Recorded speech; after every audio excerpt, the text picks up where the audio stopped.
नमस्कार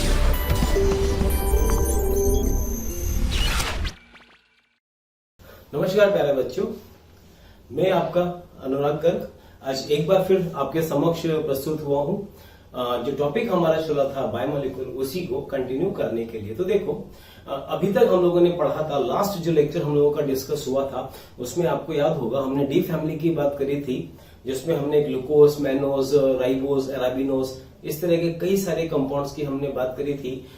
उसमें मैंने तुमसे कहा था कि अगर स्ट्रक्चर दे रखा हो तो उसका नेमिंग हम कैसे निकालेंगे, और अगर नेम दे रखा हो तो स्ट्रक्चर कैसे निकालेंगे, ठीक है ना।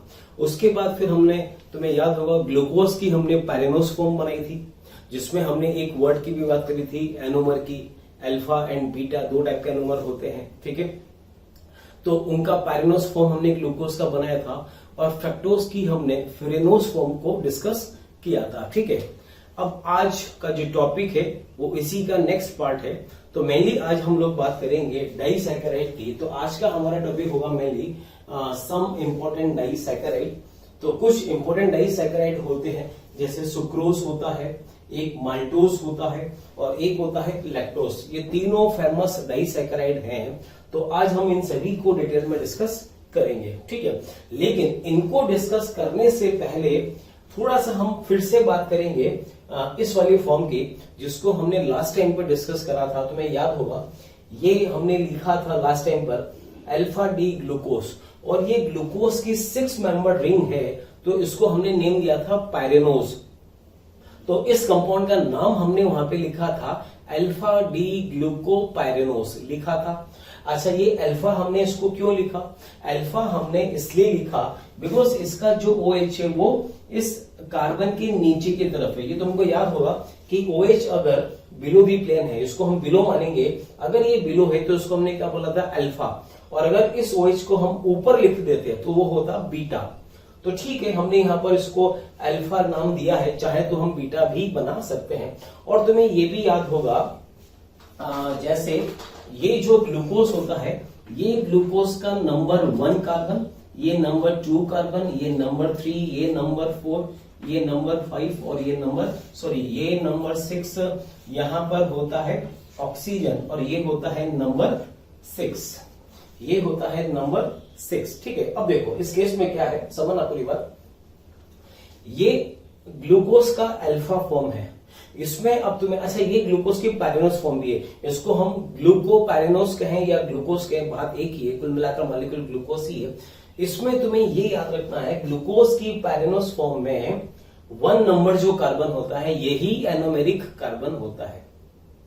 एनोमेरिक का मतलब, अगर एनोमेरिक कार्बन पर OH बिलो है तो अल्फा होगा, और अगर ये OH अबव है तो इसको हम बीटा बोलेंगे, ठीक है। तो याद रखो, जो नंबर 1 कार्बन ग्लूकोज का होता है वो एनोमेरिक कार्बन होता है। अच्छा जी, अब तुम्हें याद क्या रखना है, अल्फा फॉर्म में 1 नंबर का OH बिलो, 2 नंबर का बिलो, सिर्फ और सिर्फ 3 नंबर का OH होता है वो अबव होता है, बाकी सारे OH बिलो होते हैं। नंबर 1 का बिलो, नंबर 2 का बिलो, नंबर 3 का अबव, नंबर 4 का बिलो, और नंबर 5 पर होता है, नंबर 5 पर OH नहीं होता, नंबर 5 कार्बन पर होता है CH2OH अबव। ये तुम्हें याद रखना है, ये ग्लूकोज की पैरेनोस फॉर्म है, ठीक है। चलिए ठीक है, अब ग्लूकोज के बाद हम बात करते हैं फ्रक्टोज की। तो तुम्हें याद होगा लास्ट लेक्चर में हमने फ्रक्टोज ड्रॉ करा था, और फ्रक्टोज की हमने फ्यूरेनोस फॉर्म ड्रॉ करी थी। फ्यूरेनोस का मतलब 5 मेंबर रिंग था, 5 मेंबर में 4 तो कार्बन थे और 1 ऑक्सीजन था, उसको हमने फ्यूरेनोस बोला था। और तुम्हें याद होगा, फ्रक्टोज में जो ये वाला कार्बन होता है, ये कार्बन होता है एनोमेरिक कार्बन, और ये अगर नंबर 1 है तो ये नंबर 2 कार्बन, ये नंबर 3, नंबर 4, नंबर 5 और ये नंबर 6 कार्बन इसमें भी होंगे। अब फ्रक्टोज में तुम्हें याद क्या रखना है, सबसे पहले तो जो 2 नंबर कार्बन है वो एनोमेरिक कार्बन होता है, जबकि ग्लूकोज का 1 नंबर कार्बन एनोमेरिक कार्बन होता है। अच्छा, 2 वाले पर OH बिलो है, तो इसको हमने नाम दिया अल्फा। अगर ये OH एनोमेरिक कार्बन का ऊपर लिख दें और CH2OH को नीचे लिख दें तो वो हो जाएगा बीटा। तो चाहे तो हम अल्फा भी लिख सकते हैं और बीटा भी लिख सकते हैं, ठीक है। तो नंबर 2 पर OH बिलो, नंबर 2 पर ही एक CH2OH भी होगा, नंबर 3 का OH अबव, नंबर 4 का OH बिलो, और नंबर 5 पर होगा CH2OH। ये इसकी अल्फा मतलब फ्यूरेनोस फॉर्म है फ्रक्टोज की, और ये अल्फा है। ठीक है, अब एक चीज यहां पर देखना समझना, चलो ठीक है, ये तो हुआ। अब इसमें हम एक काम करें, ये जो अल्फा डी ग्लूकोज है, ये जो अल्फा डी ग्लूकोज है, इसको हम पलट दें, इस रिंग को हम ऐसे पलट दें, 180 पर पलट दें, तो क्या होगा, ये जो एनोमेरिक कार्बन इस तरफ है, अब देखना ये मैंने स्ट्रक्चर यहां पर बना रखा है, ये बना रखा है ऑलरेडी, ये बना हुआ है, बट ये इनकम्प्लीट है, इसे हमें कंप्लीट करना है। किससे करेंगे, इससे करेंगे। अब इससे वो कैसे बनाएंगे, पूरी बात समझना। इस रिंग को अगर मैं ऐसे पलट दूं, तो पलटने से क्या होगा, सोचिए, मान लीजिए ये कोई रिंग है, ये कोई एक 4 मेंबर रिंग है, यहां पर कोई ग्रुप इस वाले कार्बन पर ऐसे अबाउ दी प्लेन, इधर अबाउ दी प्लेन है ऐसे। अब अगर मैं इस रिंग को ऐसे पलट दूंगा, तो ये वाला ग्रुप किधर आ जाएगा, पहले ये वाला ग्रुप अबाउ था, इस तरफ था, राइट हैंड साइड में था, अबाउ था, अब ऐसे 180 पर पलटने के बाद ये लेफ्ट साइड में आ गया और बिलो दी प्लेन हो गया। तो कभी भी किसी भी रिंग को अगर ऐसे 180 डिग्री प्लेन में ऐसे पलटेंगे, तो जितने भी अबाउ वाले ग्रुप होंगे वो सब के सब बिलो हो जाएंगे, और बिलो वाले अगर कोई हैं तो वो अबाउ चले जाएंगे। तो यहां पर देखो, इस केस में अगर हम इस रिंग को पलट दें, तो ये जो 2 नंबर कार्बन राइट में था, ये 2 नंबर कार्बन किधर हो जाएगा, लेफ्ट में हो जाएगा। तो अब ये कार्बन एनोमेरिक कार्बन हो गया। ठीक है, तो इस वाले में ये 2 था, ये 3, ये 4, ये 5, तो यहां पर ये 2 नंबर है तो इसको 3 मान लेंगे, ये 4 हो जाएगा और ये 5 हो जाएगा। तो हमने इसको 180 पर पलट दिया। ठीक है, चलिए, तो क्या होगा, 2 नंबर कार्बन लेफ्ट में होगा, और जितने भी बिलो वाले थे वो सब अबव हो जाएंगे, और अबव वाले सब बिलो हो जाएंगे। तो 2 नंबर पर OH कैसा था, बिलो, तो यहां पर 2 नंबर पर OH कैसा हो जाएगा, यहां पर 2 नंबर पर OH अबव हो जाएगा, और जो अबव में CH2OH था वो बिलो में CH2OH हो जाएगा। अब 3 नंबर पर आओ, 3 नंबर पर OH और H है, OH अबव है तो 3 नंबर पर OH बिलो हो जाएगा, H अबव। 4 नंबर पर OH बिलो है तो यहाँ 4 नंबर पर OH को अबव लिख देंगे, H को बिलो कर देंगे। 5 नंबर पर अबव कौन था, CH2OH, तो यहाँ पर अबव में लिखेंगे H और बिलो में लिख देंगे CH2OH। समझना, अब अगर ये मॉलिक्यूल अल्फा डी फ्रक्टोज है, तो ये भी तो अल्फा डी फ्रक्टोज ही हुआ, बस खाली 180 पर हमने पलट दिया। ठीक है, अब एक काम करें, जो 2 नंबर कार्बन है, ये जो एनोमेरिक कार्बन है, इस एनोमेरिक कार्बन पर OH को और CH2OH को इंटरचेंज कर दें एनोमेरिक कार्बन पर, तो बताइए क्या होगा, इसको OH को नीचे लिख दें, CH2OH को ऊपर लिख दें, तो ये क्या हो जाएगा, यहां पर ये होगा OH और यहां पर लिख देंगे CH2OH लिख। तो देखो, इंटरचेंज करने पर कहां करा इंटरचेंज, सेकेंड नंबर पे करा, और सेकेंड नंबर क्या है, एनोमेरिक कार्बन है, तो ये अल्फा से क्या बन गया, बीटा डी फ्रक्टोज, तो ये हो जाएगा बीटा डी फ्रक्टोज। ये चीज समझनी है। ठीक है, अब देखो, तो कुल मिलाकर ये था अल्फा डी फ्रक्टोज, इसको हमने 180 पे पलट दिया, और OH और CH2OH को इंटरचेंज हमने कर दिया, तो ये हो गया बीटा डी फ्रक्टोज। कोई डाउट, चलिए कोई बात नहीं, यहां तक क्लियर हुआ। ये तो एक पार्ट हो गया। क्या समझे हमने इसमें, हमने बोला कि ये अल्फा डी ग्लूकोज होता है, ये याद होना चाहिए, अल्फा डी ग्लूकोज होता है, और ये अल्फा डी फ्रक्टोज और ये बीटा डी फ्रक्टोज, ऐसे लिख सकते हैं। अब एक चीज यहां पर और समझना है, वो क्या, वो है ग्लाइकोसाइड लिंकेज। डाइसैकेराइड में ग्लाइकोसाइड लिंकेज होता है। अब ये ग्लाइकोसाइड होता क्या है, हम इसी की बात कर रहे हैं। देखो, जैसे ये मॉलिक्यूल है, ये ग्लूकोज है, अब तुम्हें याद होना चाहिए कि ये ग्लूकोज है। अब ये ग्लूकोज कौन सा है, अल्फा या बीटा, तो एनोमेरिक कार्बन ये वाला एनोमेरिक कार्बन होता है। अब ये तुम्हें पता होना चाहिए कि ये कार्बन एनोमेरिक कार्बन है, बिकॉज इसका OH बिलो है, तो ये अल्फा है। ठीक है, अब देखो, बेसिकली जो पायरेनोज फॉर्म होती है, इसमें एनोमेरिक कार्बन पर एक फंक्शन ग्रुप प्रेजेंट होता है। कौन सा, इसको बोलते हैं हेमी एसिटल फंक्शन ग्रुप। कैसे हेमी एसिटल, हेमी एसिटल होता क्या है, एक ऐसा कार्बन जिस पर एक हाइड्रोक्सी ग्रुप जुड़ा हो और एक ईथर ग्रुप जुड़ा हो। तो इस वाले C पर देखो एक हाइड्रोक्सी ग्रुप जुड़ रहा है और इस C पर एक ऑक्सीजन भी जुड़ रहा है और O के इधर कार्बन है। इसका मतलब ये कौन सा फंक्शनल ग्रुप है, ये ईथर है और ये अल्कोहल है। दोनों अल्कोहल और ईथर इस एक ही कार्बन से डायरेक्टली जुड़े हुए हैं और इस C के पास H भी है, तो ये होता है हेमी एसिटल। हेमी का मतलब एक हाइड्रोक्सी और एक ईथर, ठीक है। इसकी रिएक्शन अगर किसी अल्कोहल से करें in the presence of any acidic medium, dry HCl वगैरह हम ले सकते हैं, तो होगा क्या, इस OH का H और इसका OH मिलकर 1 मॉलिक्यूल ऑफ वाटर रिलीज कर देते हैं, वाटर निकल जाएगा। तो इस O से कौन जुड़ जाएगा, O से जुड़ेगा यहां से, जैसे हम ये कह सकते हैं कि इससे H जुड़ा और इससे OH जुड़ा, तो O से कौन जुड़ जाएगा, CH3, O से जुड़ा CH3। अब देखो यहां पर इस C के पास एक हाइड्रोक्सी ग्रुप था और एक ईथर था, यहां पर ये वाला फंक्शनल ग्रुप भी ईथर और ये फंक्शनल ग्रुप भी ईथर, दोनों ईथर हैं, तो इसको बोलेंगे यहां पर हम एसिटल। ये एसिटल है, not hemiacetal. Hemiacetal में तो एक हाइड्रोक्सी होगा, पर चूंकि यहां पर दोनों ईथर है तो इसको बोलेंगे एसिटल। और चूंकि ये साइक्लिक स्ट्रक्चर है तो इसको कहा जाएगा साइक्लिक एसिटल, ये याद रखना, साइक्लिक एसिटल।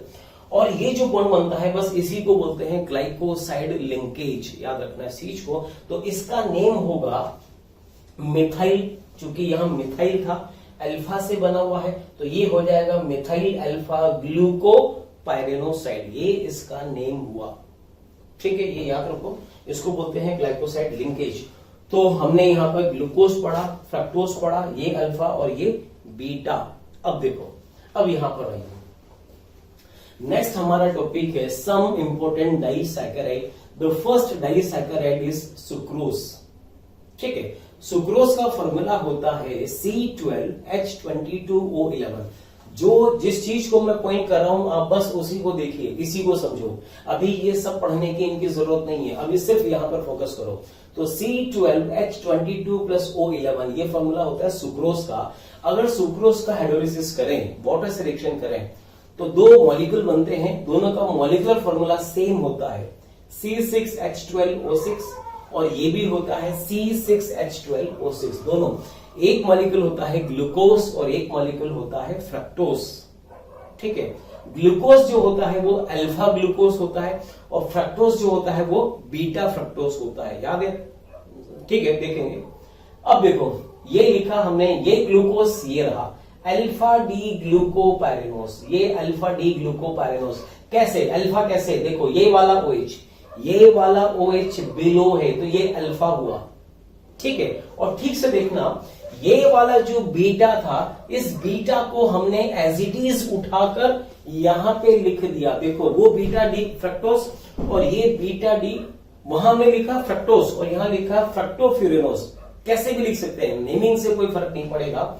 तो ये अल्फा डी ग्लूकोपाइरेनोस और ये बीटा डी फ्रक्टोफ्यूरेनोस, ठीक है। इसका फॉर्मूला C6H12O6, इसका भी फॉर्मूला C6H12O6, ठीक है। अब देखो क्या करें,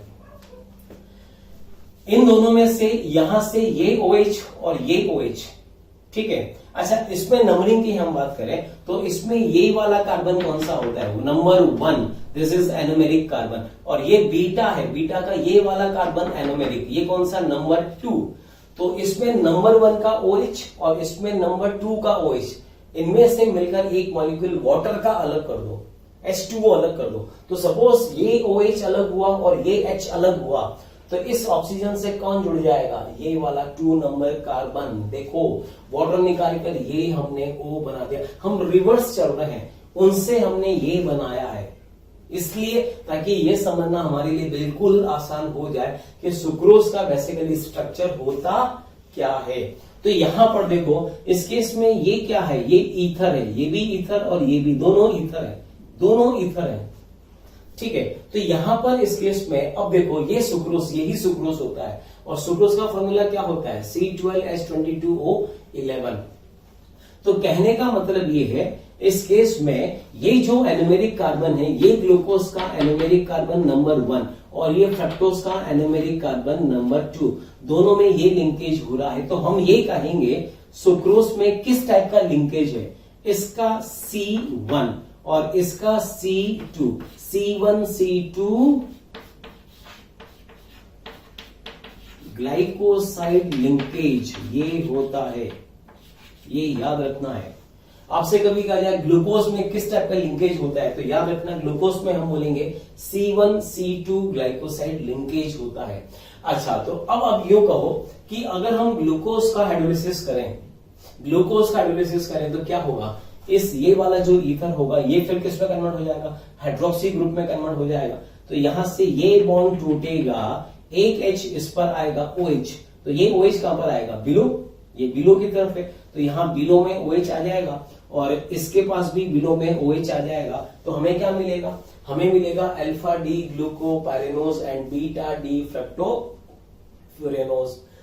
तो तुम्हें ये याद होना चाहिए कि जो सुक्रोज होता है, सुक्रोज में डाइसैकेराइड जो होता है उसमें कौन कौन से कंटेंट होते हैं, कौन कौन से कंपाउंड होते हैं, एक तो ग्लूकोज होता है, एक फ्रक्टोज होता है। ग्लूकोज की अल्फा फॉर्म होती है, फ्रक्टोज की बीटा फॉर्म होती है, ग्लूकोज की पाइरेनोज फॉर्म होती है, जबकि फ्रक्टोज की फ्यूरेनोज फॉर्म होती है। सब चीज रिवर्स होती है दोनों में, ये याद रखना, ठीक है। अच्छा, एक चीज और यहां पर, चलो ठीक है, उसकी बात हम थोड़ा सा बाद में करेंगे। हम यहां पर बात करेंगे reducing and non reducing sugar की, कौन सा रिड्यूसिंग होगा कौन सा नॉन रिड्यूसिंग होगा, ये भी हम कुछ टाइम की बात करेंगे। नेक्स्ट मॉलिक्यूल हमने यहां पर लिया माल्टोस। अब माल्टोस में कैसे करें, एक काम करो, माल्टोस में ये माल्टोस होता है, ये भी डाइसैकेराइड।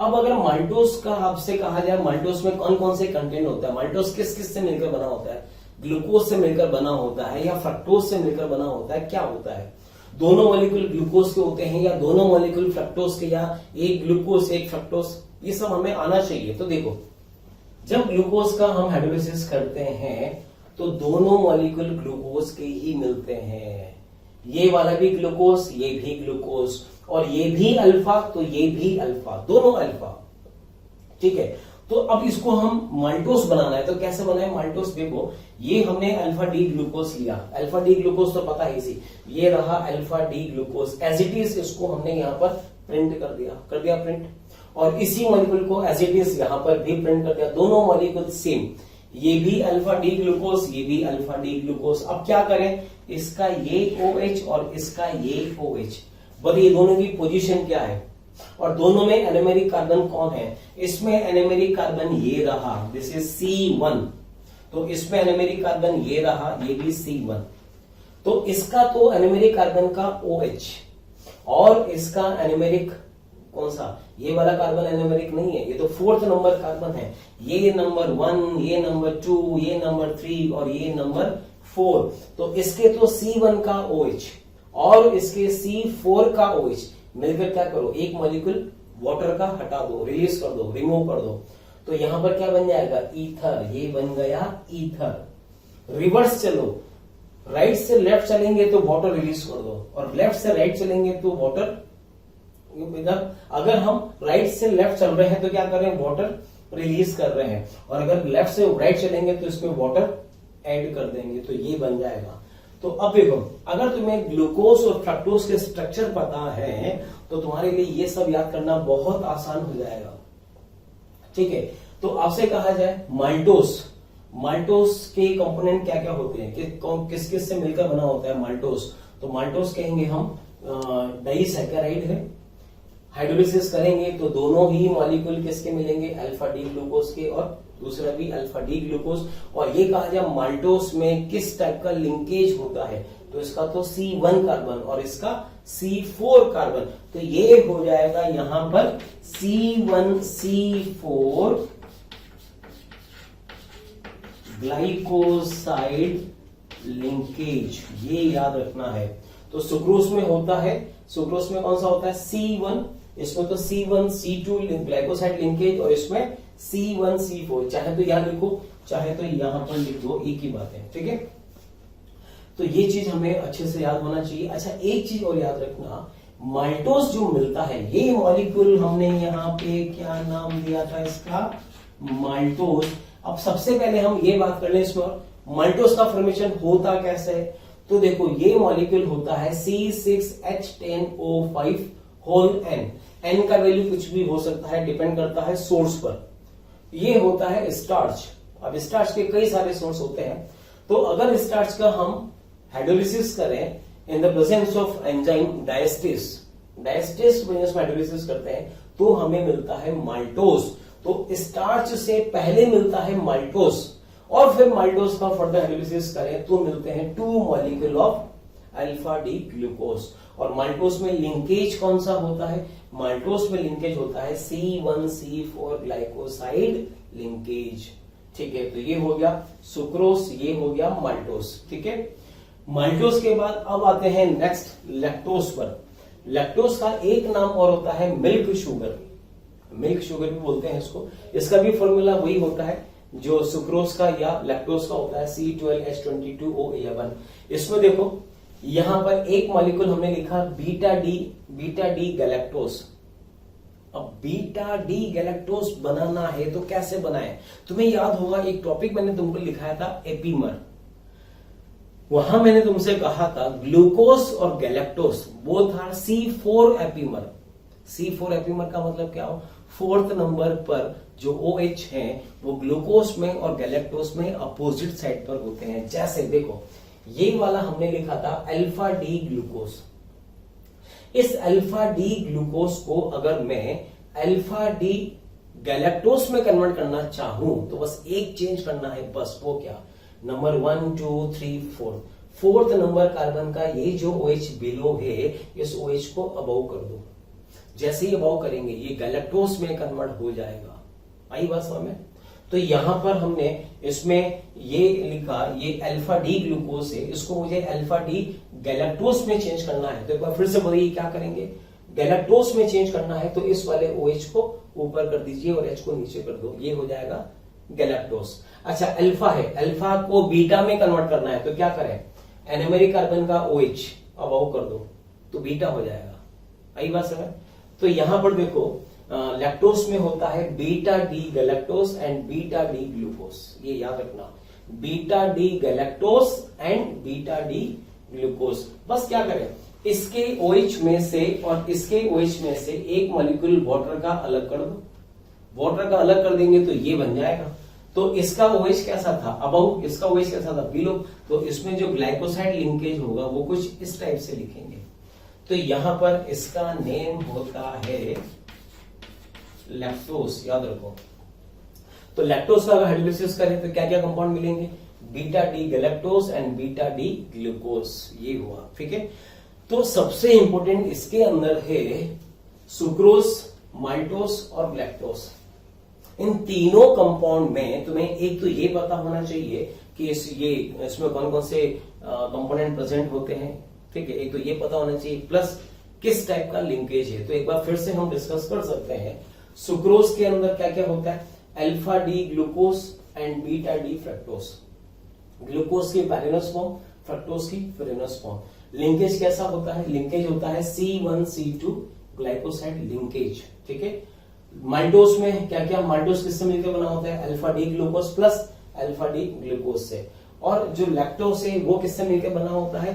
बीटा डी गैलेक्टोज से प्लस बीटा डी ग्लूकोज से। ये कंपोनेंट तुम्हें याद होने चाहिए अच्छे से। ठीक है, चलिए अब यहां पर एक चीज और समझना, जो सुक्रोज होता है, सुक्रोज को इनवर्ट शुगर भी कहते हैं, इनवर्ट शुगर भी कहते हैं। अब इसको इनवर्ट शुगर क्यों बोलते हैं? तो ये देखो समझना, जो सुक्रोज होता है, सुक्रोज का ये सारे कंपाउंड जितने भी हैं, ग्लूकोज, माल्टोज वगैरह, ये सब के सब ऑप्टिकली एक्टिव होते हैं। ऑप्टिकली एक्टिव क्यों होते हैं? क्योंकि इनमें किसी में भी प्लेन ऑफ सिमेट्री या सेंटर ऑफ सिमेट्री प्रेजेंट नहीं होता है, इसलिए ये ऑप्टिकली एक्टिव होते हैं। ठीक है, तो इस कंपाउंड का जो स्पेसिफिक रोटेशन होता है वो होता है प्लस 66.5 डिग्री। प्लस का मतलब डेक्स्ट्रो रोटेटरी है, डेक्स्ट्रो रोटेटरी है। कितना होता है थीटा? 66.5। जब इसका हाइड्रोलिसिस कर देते हैं तो सॉल्यूशन में हमें क्या क्या मिलता है? सॉल्यूशन में हमें मिलता है alpha D glucopyranose and beta D fructofuranose, इसका सॉल्यूशन मिलता है। अल्फा डी ग्लूकोपैरेनोज का जो स्पेसिफिक रोटेशन होता है वो होता है प्लस 52.7 एंड बीटा डी फ्रक्टोफिरेनोज का स्पेसिफिक रोटेशन होता है माइनस 92.4। माइनस का मतलब लीवो रोटेटरी। और ये जो ओवरऑल सॉल्यूशन होता है ये ओवरऑल लीवो रोटेटरी होता है। मतलब बिफोर हाइड्रोलिसिस सुक्रोज होता है डेक्स्ट्रो रोटेटरी और आफ्टर हाइड्रोलिसिस जो सॉल्यूशन बनता है वो ओवरऑल होता है लीवो रोटेटरी। मतलब डेक्स्ट्रो से लीवो हो जाता है, इसलिए इसको बोलते हैं इनवर्ट शुगर। किसको? सुक्रोज को। ये भी याद रखना कि सुक्रोज का एक नाम और होता है इनवर्ट शुगर। ठीक है, चलिए ये भी हुआ।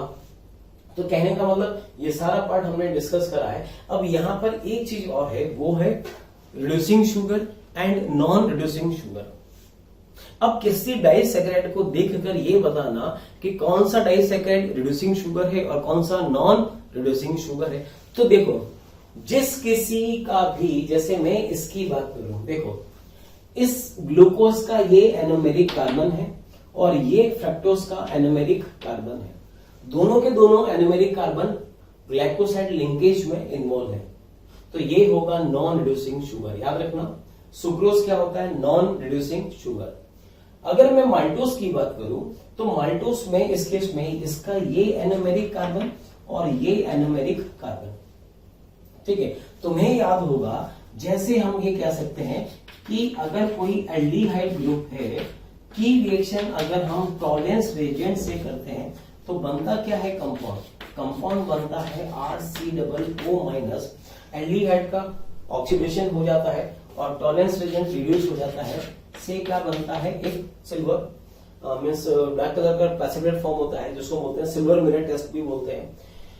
ठीक है, तो एल्डिहाइड ये टेस्ट देते हैं। अब यहां पर देखो, इस केस में जो माल्टोस है, माल्टोस में ये डाइसैकेराइड है, इसका ये एनोमेरिक कार्बन तो ग्लाइकोसाइड लिंकेज में इन्वॉल्व है, लेकिन इस ग्लूकोज का ये वाला जो पार्ट है एनोमेरिक कार्बन का, ये फ्री है।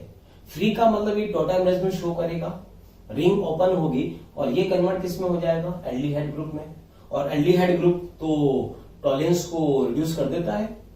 तो याद रखो, जिसका एनोमेरिक कार्बन फ्री है, मतलब जिसके यूं कह सकते हैं कि एनोमेरिक कार्बन पर अगर हेमी एसिटल ग्रुप प्रेजेंट है तो वो रिड्यूसिंग शुगर होगा। तो इसमें ये हेमी एसिटल फॉर्म में प्रेजेंट है, जबकि यहां पर ये हेमी एसिटल फॉर्म में प्रेजेंट नहीं है। तो सुक्रोज तो नॉन रिड्यूसिंग शुगर, जबकि माल्टोज क्या होता है? रिड्यूसिंग शुगर होता है। और माल्टोज का लेफ्ट वाला पार्ट नहीं, इसका जो राइट वाला पार्ट होता है वही रिड्यूसिंग शुगर होता है, मतलब वही रिड्यूस करता है। ठीक है, इसी तरह से हम लैक्टोज की बात करें तो लैक्टोज में देखो, इसका लेफ्ट वाला पार्ट जो गैलेक्टोज है, गैलेक्टोज तो इसका नॉन रिड्यूसिंग पार्ट होगा, बिकॉज गैलेक्टोज का जो एनोमेरिक कार्बन है वो तो ग्लाइकोसाइड लिंकेज में इन्वॉल्व है। लेकिन जो राइट हैंड साइड पार्ट है, राइट हैंड साइड पार्ट कौन सा है? बीटा डी ग्लूकोज है। तो बीटा डी ग्लूकोज का देखो, ये एनोमेरिक कार्बन फ्री स्टेट में है। क्योंकि ये फ्री स्टेट में है, इसका मतलब ये रिड्यूसिंग शुगर होगा। ठीक है, तो इन तीनों में से सुक्रोज ही ऐसा है जो नॉन रिड्यूसिंग शुगर है, जबकि माल्टोज और लैक्टोज ये दोनों रिड्यूसिंग शुगर होते हैं। ठीक है, तो इस टॉपिक में अभी हमने ये बात करी थी इन तीनों डाइसैकेराइड की, सुक्रोज, माल्टोज एंड लैक्टोज। ठीक है, तो मुझे पूरी उम्मीद है तुम्हें ये समझ में आया होगा। चलिए, अब इसके बाद हम बात करेंगे पॉलीसैकेराइड की। पॉलीसैकेराइड का मतलब जैसे एग्जांपल में हम कह सकते हैं स्टार्च है या सेल्यूलोज है। तो चलिए अब हम उसकी बात करते हैं। तो नेक्स्ट पार्ट में, ये पार्ट तो आई थिंक मतलब कंप्लीट हो चुका है और मुझे पूरी उम्मीद है तुम्हें समझ में आया होगा। चलिए, तो नेक्स्ट पार्ट अब हम लेते हैं स्टार्च एंड सेल्यूलोज। तो देखो बच्चों, अभी तक हमने बात करी थी डाइसैकेराइड की, अब हम बात करेंगे नेक्स्ट पॉलीसैकेराइड। तो पॉलीसैकेराइड के मेनली जो एग्जांपल्स हैं वो होता है, एक तो होता है स्टार्च और एक होता है सेल्यूलोज। तो चलिए सबसे पहले हम बात करते हैं स्टार्च की। तो देखिए, स्टार्च जो पॉलीसैकेराइड होता है मेनली ये दो पार्ट से मिलकर बना होता है, दो कंपोनेंट इसके होते हैं। एक तो होता है अमाइलोज और एक नाम होता है अमाइलोपेक्टिन। इन दोनों से मिलकर ही स्टार्च बना होता है। ठीक है, अब इसमें देखिए, यहां पर हमें ये याद रखना है कि जो अमाइलोज होता है, अमाइलोज का परसेंटेज होता है 20 to 30% और अमाइलोपेक्टिन होता है 70 to 80%।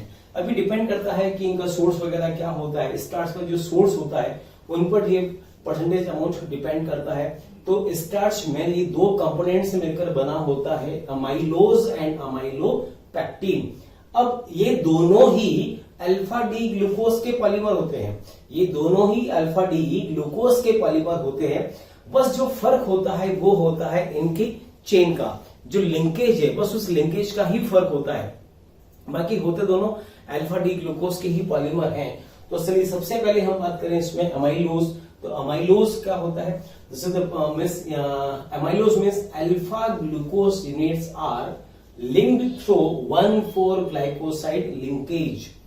देखिए ये मॉलिक्यूल अल्फा डी ग्लूकोज, ये अल्फा डी ग्लूकोज, ये इसका एनोमेरिक कार्बन, ठीक है, ये भी अल्फा डी ग्लूकोज, इसका ये 4th नंबर कार्बन, तो इसका C1 और इसका C4, ये ग्लाइकोसाइड लिंकेज, फिर इसका ये C1 और इसका ये C4, तो यहां पर भी कौन सा C1 C4 लिंकेज। ऐसे ही इस वाले मॉलिक्यूल का ये C1 होगा और इसके बाद वाले मॉलिक्यूल का C4। ऐसे एक लीनियर पॉलीमर बनता है अल्फा डी ग्लूकोज का, जिसको बोलते हैं अमाइलोज। और अमाइलोज का परसेंटेज अमाउंट होता है 20 to 30%, थोड़ा बहुत वेरी करता है, डिपेंड करता है सोर्स क्या है, ठीक है। इसी तरह से एक कंपोनेंट और होता है दैट इज कॉल्ड अमाइलोपेक्टिन। अब देखिए अमाइलोपेक्टिन बेसिकली है क्या? It is a branch change polymer of alpha D glucose units in which chain is formed by C1-C4 glycoside linkage, whereas branching occurs by C1-C6 glycoside linkage। कहने का मतलब ये है कि जो अमाइलोपेक्टिन होता है ये ब्रांच नेचर का पॉलीमर होता है, जिसमें दो टाइप के ग्लाइकोसाइड लिंकेज प्रेजेंट होते हैं। एक तो होता है C1-C4 लिंकेज और एक होता है C1-C6 लिंकेज। होते अल्फा डी ग्लूकोज के, होते अल्फा डी ग्लूकोज ही है। जैसे हमने ये लिखा, ये भी अल्फा डी ग्लूकोज, ये भी अल्फा डी ग्लूकोज, ये सब भी अल्फा डी ग्लूकोज, समझ रहे हैं। अब इसमें हम नंबरिंग करें तो इसका ये एनोमेरिक कार्बन, इसका ये एनोमेरिक कार्बन, ये नंबर 1 2 3 4 5, ठीक है। इस वाले में ये एनोमेरिक कार्बन 1 2 3 4 5। इस वाले में भी यहां पर ये एनोमेरिक 1 2 3 4 5, यहां पर 1 2 3 4 5, इसमें भी यहां पर 1 2 3 4 5। अब देख रहे हैं आप इस केस में, जैसे पर्टिकुलर इसकी हम बात करें तो इसमें इसका 4 नंबर कार्बन, इसका 1 नंबर कार्बन लिंकेज हो रहा है, तो उसको क्या बोलेंगे? C1-C4 ग्लाइकोसाइड लिंकेज, प्लस इसमें भी C1-C4 ग्लाइकोसाइड लिंकेज हो रहा है। तो एक तो चेन इसकी बनेगी और ब्रांचिंग में इस वाले का ये 6th नंबर कार्बन, अगर ये 5 नंबर है तो ये कौन सा? ये 6 नंबर कार्बन। 6 नंबर कार्बन का OH और 1 नंबर का OH मिलकर वाटर मॉलिक्यूल रिलीज कर देते हैं, तो एक ईथर यहां पर भी फॉर्म होता है। तो ये जो लिंकेज हुआ इसको क्या बोला? इसका तो C1 और इसका C6। तो यहां पर अमाइलोपेक्टिन में दो टाइप की लिंकेज होते हैं, C1-C4 और एक C1-C6। ब्रांचिंग होती है C1-C6 की और लीनियर चेन होती है C1-C4 की, और होते ये सब के सब अल्फा डी ग्लूकोज ही हैं। तो कहने का मतलब स्टार्च के दो पार्ट्स कौन कौन से? एक अमाइलोज और अमाइलोपेक्टिन। तो तुम्हें क्या क्या याद रखना है? सबसे पहले स्टार्च बेसिकली है क्या? स्टार्च एक पॉलीमर है, ठीक है, मान लिया। अच्छा, स्टार्च दो पार्ट से मिलकर बना होता है, कौन कौन सा? एक होता है अमाइलोज और एक होता है अमाइलोपेक्टिन। अब फिर तुमसे कहा जाए अमाइलोज क्या? अमाइलोज का मतलब linear polymer of alpha D glucose, जिसमें बस एक ही टाइप का लिंकेज होता है, कौन सा? C1-C4 बस। लेकिन अमाइलोपेक्टिन के लिए कहें तो अमाइलोपेक्टिन में दो टाइप के लिंकेज होते हैं, कौन कौन सा? एक तो C1-C4 और एक होता है C1-C6 लिंकेज। तो ये हुआ अमाइलोपेक्टिन, ठीक है। इसी टाइप से एक पॉलीमर और होता है जिसको बोला जाता है सेल्यूलोज। सेल्यूलोज एक लीनियर पॉलीमर होता है और इसका जो मोनोमर हम कह सकते हैं वो होता है बीटा डी ग्लूकोज। जो अमाइलोज है बिल्कुल वैसा ही सेल्यूलोज, बस फर्क इतना है अमाइलोज में ये होता है अल्फा ग्लूकोज, जबकि ये सेल्यूलोज होता है बीटा ग्लूकोज का। तो ये वाला कार्बन एनोमेरिक कार्बन, और इस एनोमेरिक कार्बन का जो ऑक्सीजन का बॉन्ड ऊपर से बन रहा है, मतलब OH ऊपर रहा होगा, तो ये कौन सी फॉर्म रहेगी? Beta form. तो यहां लिखा हुआ भी है polymer of beta D glucose, और इसमें लिंकेज कौन सा होता है? C1C4 glycoside linkage. ये याद रखना है तुम्हें बस, ठीक है। तो याद रखो, ये beta D glucose, beta D glucose, beta D glucose, ऐसे कई सारे मॉलिक्यूल्स एक लाइन में अरेंज करें। उसके बाद इसका C1, इसका C4, इसका C1, इसका C4, इस टाइप से कई सारे ग्लाइकोसाइड लिंकेज करें तो मॉलिक्यूल बनता है सेल्यूलोज, ठीक है। तो ये हुआ पॉलीमर, स्टार्च एंड सेल्यूलोज। चलिए इसी के बाद अब नेक्स्ट पार्ट में हम बात करेंगे केमिकल प्रॉपर्टीज ऑफ ग्लूकोज, ठीक है। तो एक तो हम केमिकल प्रॉपर्टीज की बात करेंगे, प्लस एक टर्म अभी हम और लेंगे, दैट इज म्यूटा रोटेशन, ठीक है। तो चलिए नेक्स्ट पार्ट में हम लेते हैं केमिकल प्रॉपर्टीज ऑफ ग्लूकोज। हाँ तो बच्चों, अभी तक हम लोग डिस्कस कर चुके हैं डाइसैकेराइड, जिसमें हमने सुक्रोज, माल्टोस, लैक्टोस ये सब लिया था, और उसके बाद फिर हमने स्टार्च और सेल्यूलोज की भी बात करी थी। अब नेक्स्ट पार्ट है इसी का, वो है म्यूटा रोटेशन। अब हमें इसको समझना है कि म्यूटा रोटेशन बेसिकली होता क्या है। देखो, तो तुम्हें याद होगा स्टार्टिंग में हमने ऐसा एक स्ट्रक्चर बनाया था ग्लूकोज का। हमने उस टाइम पे कहा था जो ग्लूकोज होता है बेसिकली ये ग्लूकोज की ओपन चेन फॉर्म है। इस ओपन चेन फॉर्म में आप देख रहे हैं यहाँ पर जो एल्डिहाइड, ये एल्डिहाइड ग्रुप है, ठीक है। और ये जो एल्डिहाइड ग्रुप है और यहाँ पर ये वाला हाइड्रोक्सी है, टोटामेरिज्म होता है, और टोटामेरिज्म से एक तो कंपाउंड बनता है अल्फा डी ग्लूकोपाइरेनोज और एक बनता है बीटा डी ग्लूकोपाइरेनोज। और उस टाइम पर हमने ये भी कहा था कि अल्फा और बीटा जो हैं ये दोनों एनोमर होते हैं, ठीक है। तो देखिए अब इस केस में यहाँ पर अगर हम इस बिल्कुल फ्रेश अल्फा डी ग्लूकोपाइरेनोज की बात करें, मीन्स हम ये कहें कि मान लीजिए एक कंटेनर में प्योर अल्फा डी ग्लूकोज है, प्योर 100% ये है, तो उसका जो स्पेसिफिक रोटेशन होता है वो होता है 112। इसी टाइप से अगर फ्रेश हम बीटा डी ग्लूकोपाइरेनोज लें, 100% ये लें किसी अदर कंटेनर में, तो इसका जो स्पेसिफिक रोटेशन होता है वो होता है 19 डिग्री। ये हमको याद रखना है। मतलब ये जो स्पेसिफिक रोटेशन यहाँ पे लिखा हुआ है ये इनका प्योर कंडीशन में होता है। लेकिन जब ये कंपाउंड टोटामेरिज्म शो करता है तो टोटामेरिज्म कैसा प्रोसेस होता है? एक रिवर्सिबल प्रोसेस होता है। तो ये जब एल्डिहाइड ग्रुप टोटामेरिज्म शो करेगा तो अल्फा भी बनेगा प्लस बीटा भी बनेगा। इट मींस एक सॉल्यूशन होगा, उस सॉल्यूशन में अल्फा ग्लूकोज भी प्रेजेंट होगा, बीटा ग्लूकोज भी प्रेजेंट होगा, प्लस ये ओपन चेन फॉर्म भी प्रेजेंट होगी, ठीक है। उस सॉल्यूशन में अल्फा का जो परसेंटेज अमाउंट होता है वो होता है 36%, बीटा का होता है 63.8%, और जो ओपन चेन स्ट्रक्चर है, ठीक से देखना ये ओपन चेन है, ये साइक्लिक नहीं है। साइक्लिक टाइप से मैंने उसको ड्रॉ करा है बट एक्चुअल में ये ओपन है। ओपन का परसेंटेज अमाउंट होता है 0.2%। तो ये जो ओवरऑल सॉल्यूशन होता है, इस सॉल्यूशन का ओवरऑल स्पेसिफिक रोटेशन होता है 52.5। पूरे सॉल्यूशन का ऐसा सॉल्यूशन जिसमें ये प्रेजेंट है 36%, ये प्रेजेंट है 63.8% और ये है 0.2%। इस पूरे सॉल्यूशन का जो स्पेसिफिक रेजिस्टेंस होता है वो होता है कितना? 52.5 डिग्री, ठीक है। अब देखो, अगर हम फ्रेश अल्फा डी ग्लूकोज लें और उस अल्फा डी ग्लूकोज में हम वाटर मिक्स करें और कुछ टाइम के लिए हम उसको छोड़ दें, तो ये देखा जाता है कि स्टार्टिंग में जो स्पेसिफिक रोटेशन 112 डिग्री होता है वो धीरे धीरे टाइम के साथ डिक्रीज होना शुरू हो जाता है, और डिक्रीज होते होते होते होते लास्ट में 52.5 पर आकर कांस्टेंट हो जाता है, ठीक है।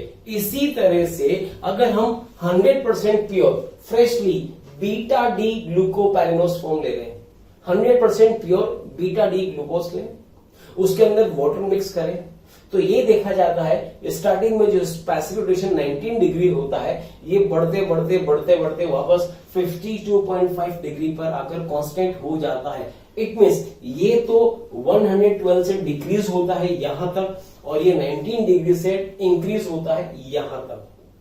तो स्पेसिफिक रोटेशन में वक्त के साथ, टाइम के साथ ये जो चेंजेस आ रहा है स्पेसिफिक रोटेशन में, इसी को म्यूटा रोटेशन कहते हैं। आई बात समझ? ये चीज हमको याद रखनी है। कहने का मतलब व्हाट इज म्यूटा रोटेशन?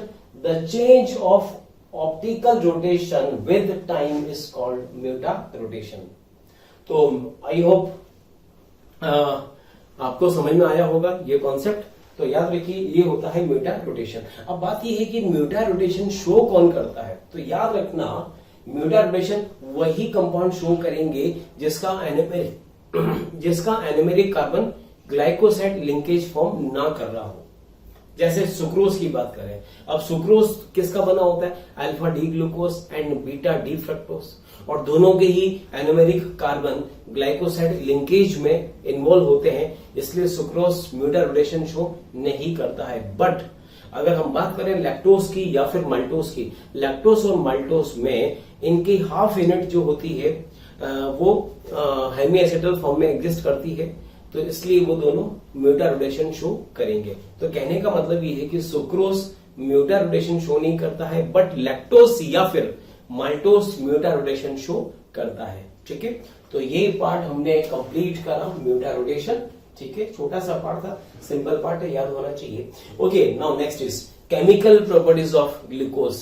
तो ये कुछ केमिकल प्रॉपर्टीज यहाँ पर मैंने लिखा हुआ है। ये मॉलिक्यूल कौन सा? ये डी ग्लूकोज है। ठीक है, इसका हम नेम भी लिख सकते हैं, this compound is D glucose. अब देखो डी ग्लूकोज की अगर हम केमिकल प्रॉपर्टीज की बात करें तो देखिए ग्लूकोज के अगर हम देखें फंक्शन ग्रुप, दो टाइप के फंक्शन ग्रुप प्रेजेंट होते हैं, एक तो एल्डिहाइड ग्रुप प्रेजेंट होता है और एक हाइड्रोक्सी ग्रुप प्रेजेंट होता है। इट मीन्स जो ग्लूकोज होता है ये एल्डिहाइड की रिएक्शन भी शो करता है, साथ में अल्कोहल की रिएक्शन भी शो करते हैं, तो ये दोनों के ही रिएक्शन शो करेंगे। ठीक है, अब देखो ग्लूकोज की हमने फर्स्ट रिएक्शन कराई CH3COCl के साथ। This compound is acetyl chloride. इसके 5 मॉलिक्यूल यहां पर रिएक्ट करेंगे और चूंकि CH3COCl है तो इसका रिएक्शन होगा हाइड्रोक्सी ग्रुप से।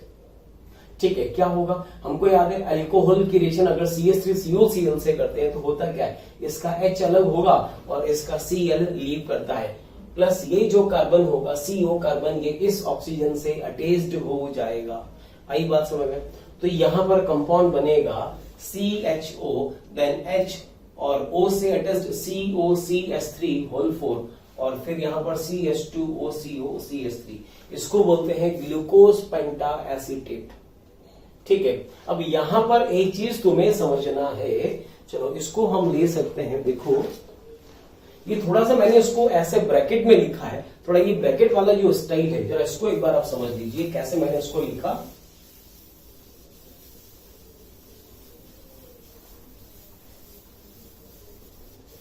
देखिए बेसिकली क्या है, ये होता है ग्लूकोज। ठीक है, यहां पे ये हमने बनाया था C double bond OH HOH OH H OH, यहां पर भी OH एंड CH2OH। इसका रिएक्शन अगर हम CH3COCl से करें तो इसको मैं रिवर्स करके भी यहां पर लिख सकता हूं। लिखा। अब बताइए इसमें क्या होगा? ये वाला HCl यहां से लीव करेगा, ऐसा ही मॉलिक्यूल यहां पर भी होगा, यहां पर भी होगा, यहां पर भी होगा। तो ऐसे कितने मॉलिक्यूल हमने लिखे? एक तो यहां लिखा, एक यहां पर, एक यहां पर, एक यहां पर और एक यहां पर, इधर भी लिख सकते हैं। तो जितने अल्कोहल होंगे उतने ही CH3COCl के साथ रिएक्शन करेंगे। तो देखिए प्रोडक्ट क्या बनेगा? प्रोडक्ट यहां पर अल्टीमेटली बनेगा, इसको मैं ऐसे लिख सकता हूं C double bond OH as it is है, यहां पे लिखा O, C double bond O CH3, इधर लिखेंगे CH3 C double bond O, यहां पे लिखा H, फिर यहां पर H, देन यहां पर C डबल बॉन्ड ये O CH3, यहां पर भी O C double bond O CH3 और यहां पर फाइनली बनेगा CH2O C double bond O CH3। ऐसे। तो कितने एसिटाइल ग्रुप यहाँ पर अटैच्ड हुए, एक यहाँ पर, एक यहाँ, यहाँ, यहाँ और यहाँ पर। अब जरा ठीक से देखो, इस वाले कार्बन पर क्या आ रहा है, CHOCOCH3, यहां पर भी क्या आ रहा है, CHOCOCH3। तो ये ब्रांच और ये ब्रांच बिल्कुल सेम है, और ये भी बिल्कुल सेम है। तो ऐसी ब्रांचेस कितनी टोटल आ रही है, 4। यहां पर भी कौन है, यहां पर कौन है, CH, लेकिन यहां पर CH2 है, ये डिफरेंट है। तो इसको मैं शॉर्ट में ऐसे भी लिख सकता हूं, C डबल बॉन्ड O। ऐसे ये कितने प्रेजेंट है, यहां पर H और ये बना C double bond O CH3। तो ऐसे कितनी यहाँ पर ब्रांचेस प्रेजेंट है, एक जैसी 4। तो मैंने होल 4 यहाँ पर लिख दिया। इट मीन्स ये वाला ग्रुप ऐसे 4 बार टोटल आएगा, और यहां पर फाइनली क्या रहेगा, CH2 C double bond O CH3। तो शॉर्ट में हम इसको यहाँ पर ऐसे भी बना सकते हैं, ये चीज तुम्हें याद होना चाहिए, ठीक है। तो अगर ग्लूकोज का रिएक्शन एसिटाइल क्लोराइड से करते हैं तो इसके 5 मॉलिक्यूल पार्टिसिपेट करते हैं। क्यों करते हैं 5 मॉलिक्यूल, बिकॉज 5 हाइड्रोक्सी ग्रुप इसमें प्रेजेंट है। तो कंपाउंड बनता है ग्लूकोज पेंटा एसीटेट, इसको कहेंगे। इससे ये प्रूव होता है कि ग्लूकोज में 5 हाइड्रोक्सी ग्रुप प्रेजेंट होते हैं, ये याद रखना, ठीक है। अच्छा, सेकेंड रिएक्शन है reduction, catalytic reduction by hydrogen in the presence of nickel at very high temperature। और सोडियम बोराइड भी हम यहाँ पर, सोडियम बोरोहाइड्राइड भी हम यहाँ पर ले सकते हैं, याद रखना। तो ये क्या करेगा, ये सिर्फ एल्डिहाइड ग्रुप को रिड्यूस करेगा, किसमें, अल्कोहल में रिड्यूस कर देगा। बाकी जो ऑलरेडी अल्कोहल ग्रुप है ये तो अनरिएक्टिव रहेंगे। तो कुल मिलाकर ये एल्डिहाइड ग्रुप अल्कोहल में रिड्यूस हो जाएगा, बनेगा CH2OH। रिमेनिंग ये चारों जो हाइड्रोक्सी हैं, ये वाला पार्ट एक जैसा है, तो हमने यहाँ पर भी उसको ऐसे लिखा HOH एंड होल 4, और यहाँ पर CH2OH बन जाएगा। इसको बोलते हैं सार्बिटोल। अच्छा, इसमें अब देखिए इसका स्टीरियो स्ट्रक्चर होगा। इसमें ये वाला OH अगर राइट में है और ये OH लेफ्ट है, तो इसमें भी जो 4 ब्रांच है, इसमें जो राइट में आ रहा है वो राइट में रहेगा, और जो लेफ्ट में आ रहा है वो लेफ्ट में रहेगा, उसमें कोई फर्क नहीं आएगा। हाँ, शॉर्ट में लिखने के लिए हमने ऐसा लिख दिया है, लेकिन एक्चुअल में जो राइट में है वो राइट और जो लेफ्ट में है वो लेफ्ट में रहेंगे, याद रखो, ठीक है। तो ये हुआ कैटालिटिक रिडक्शन। इसके बाद नेक्स्ट रिएक्शन है reduction by red P plus HI। और रेड P प्लस HI हमको पता है ये एक स्ट्रॉन्ग रिड्यूसिंग एजेंट होता है। ये सभी टाइप के ऑलमोस्ट फंक्शनल ग्रुप को रिड्यूस कर देगा। अल्कोहल को भी रिड्यूस कर देता है अल्केन में, और एल्डिहाइड को भी रिड्यूस कर देगा अल्केन में। तो ओवरऑल यहाँ पर कितने कार्बन है, 6 कार्बन है। तो 6 कार्बन का एक स्ट्रेट कार्बन चेन हमें मिलता है, जिसका नेम होता है नॉर्मल हेक्सेन। ये चीज तुम्हें याद होना चाहिए, ठीक है। इसी टाइप से next is reaction with HCN, hydrocyanic acid. इससे अगर हम रिएक्शन करें तो HCN की रिएक्शन किससे होती है, एल्डिहाइड ग्रुप से होती है, ठीक है। अल्कोहल अनरिएक्टिव रहता है, तो क्या होगा, ये H ऊपर आएगा, इसको बना देगा OH में, और CN अटैच हो जाएगा इस वाले कार्बन से। तो ये CH से अटैच हुआ OH और C से अटैच हुआ CN। तो अगर एक ही कार्बन पर OH है और CN है तो इसको बोलते हैं साइनोहाइड्रिन। याद रखना, हाइड्रिन जो वर्ड होता है वो बेसिकली OH हाइड्रोक्सी ग्रुप के लिए यूज में लिया जाता है, ये तुम्हें याद होना चाहिए। तो इसका नेम होगा ग्लूकोज साइनोहाइड्रिन, ये कंपाउंड बनेगा, ठीक है। इसी के बाद अगर हम रिएक्शन कराएं NH2OH से, ये कंपाउंड होता है हाइड्रोक्सिल अमाइन, ठीक है। तो अगर ग्लूकोज का रिएक्शन हम हाइड्रोक्सिल अमाइन से कराएं तो ये रिएक्शन होता है एल्डिहाइड ग्रुप के साथ। मैंने क्या बोला था, ग्लूकोज में 2 टाइप के फंक्शनल ग्रुप होते हैं, एल्डिहाइड एंड अल्कोहल। तो ये कंपाउंड अल्कोहल की प्रॉपर्टी भी शो करेगा, तो एल्डिहाइड की प्रॉपर्टी भी शो करेगा। तो NH2OH का जो रिएक्शन होता है वो एल्डिहाइड से, ये तुम लोगों ने एल्डिहाइड कीटोन जो चैप्टर पढ़ा था वहां पर तुमने पढ़ा होगा इसको। तो होगा क्या, इसका H2 और इसका O वाटर के फॉर्म में लीव कर जाता है, से कंपाउंड बनेगा C double bond N single bond OH, CH double bond N and single bond OH, ये होता है ऑक्साइन। तो इसका नेम होता है ग्लूकोज ऑक्साइन। बाकी हाइड्रोक्सी ग्रुप जैसे हैं बिल्कुल वैसे रहते हैं, उसमें कोई फर्क नहीं आता है। ठीक है, ठीक है, ये हुआ। इसके बाद नेक्स्ट है यहाँ पर reaction with Tollens reagent. Reaction with या तो टॉलेंस रिएजेंट से करें या फिर ब्रोमीन वाटर से करें। ये बेसिकली टॉलेंस रिएजेंट है क्या, एक ऑक्सीडाइजिंग एजेंट ही तो है जो एल्डिहाइड को ऑक्सीडाइज कर देता है। तो क्या करेगा टॉलेंस या ब्रोमीन वाटर, जो एल्डिहाइड ग्रुप है इसको कार्बोक्सिलिक ग्रुप में ऑक्सीडाइज कर देता है। तो CHO ग्रुप ऑक्सीडाइज होकर कन्वर्ट किसमें हो जाता है, COOH में। एंड रिमेनिंग जो हाइड्रोक्सी ग्रुप है जितने हैं एज इट इज रहते हैं अनचेंज। इस कंपाउंड का नेम होता है ग्लूकोनिक एसिड। ये नाम तुम्हें याद होना चाहिए। एल्डिहाइड की जगह कहने का मतलब ग्लूकोज का ऑक्सीडेशन होता है और CHO कन्वर्ट किसमें हो जाता है, COOH में। इस कंपाउंड का नेम होता है ग्लूकोनिक एसिड। ठीक है, तो ये इसकी केमिकल प्रॉपर्टीज। और भी केमिकल प्रॉपर्टीज है, हम और भी यहां पर लिख सकते हैं। देखो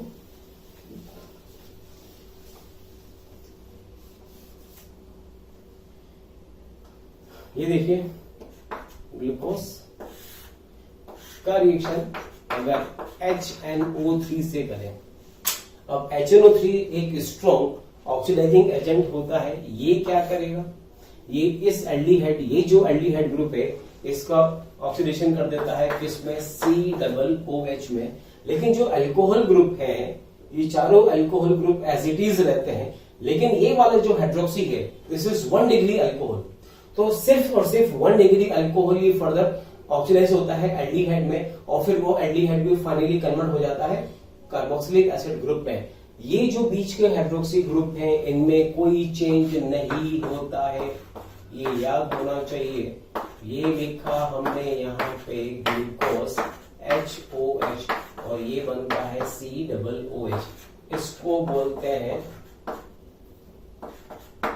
सैकेरिक एसिड, याद रखो। ठीक है, तो HNO3 से करेंगे तो सैकेरिक एसिड बनता है।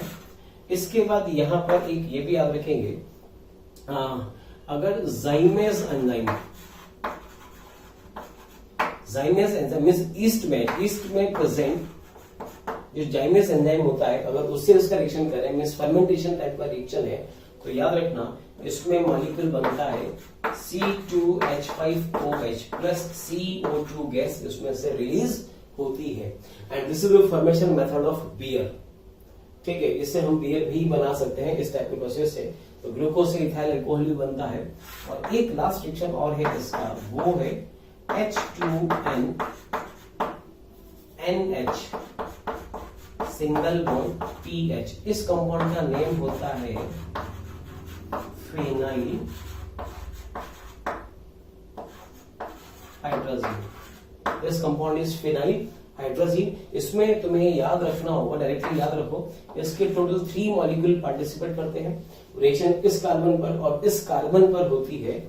इसमें बनता है compound CH double bond N NH इसी टाइप से C double bond N NH और रिमेनिंग जो कार्बन होते हैं उनका कॉन्फ़िगरेशन एज इट इज रहता है। इसमें कोई चेंजेस यहाँ पे नहीं होता है। ठीक है, ये जो कंपाउंड बनता है इसको बोलते हैं ओसाजोन। ये नेम तुम्हें याद होना चाहिए। ठीक है, तो कहने का मतलब ये ग्लूकोज का रिएक्शन अगर हम फिनाइल हाइड्रोजीन से करें तो इसके 3 मॉलिक्यूल पार्टिसिपेट करते हैं और इस टाइप का प्रोडक्ट बनता है जिसको बोलते हैं ओसाजोन। और ये भी याद रखना है कि ये जो रिएक्शन है इसकी रिएक्शन ये फ्रक्टोज भी रिएक्शन देता है। मिस ग्लूकोज हो या फ्रक्टोज हो दोनों से सेम प्रोडक्ट बनता है ओसाजोन। तो ये हुआ हमारा कार्बोहाइड्रेट कंप्लीट, जिसमें हमने कई सारे पॉइंट्स डिस्कस करे और लास्ट में हमने लिया था केमिकल प्रॉपर्टीज ऑफ ग्लूकोज। तो मैंने तुमसे कहा कि जो ग्लूकोज की केमिकल प्रॉपर्टीज होती है वो एल्डिहाइड और अल्कोहल की रिएक्शंस होती है, बिकॉज इसमें दोनों टाइप के फंक्शनल ग्रुप प्रेजेंट होते हैं। ठीक है, चलिए तो यहां पर ये हुआ कंप्लीट। अब इसके बाद नेक्स्ट बायोमॉलिक्यूल की हम बात करेंगे। नेक्स्ट कंपाउंड होगा एमिनो एसिड।